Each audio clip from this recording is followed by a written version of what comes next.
Find cosine of alpha. Well, we're given a circle here.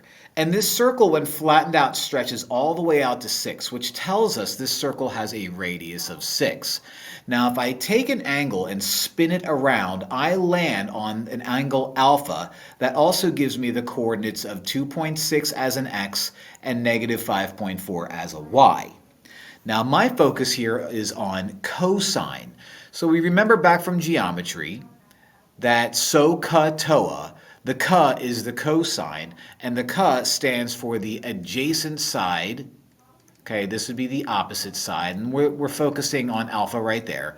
That's the opposite side, and you're the hypotenuse.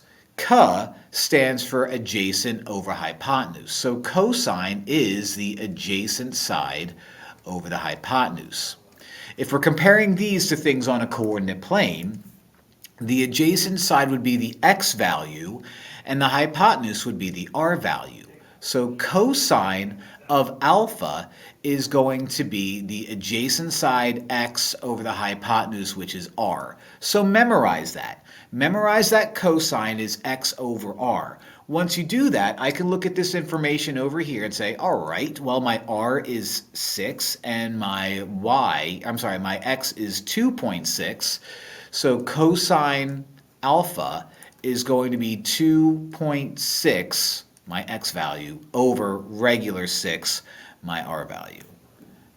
And that is going to give me a over here. A. That's how you do it.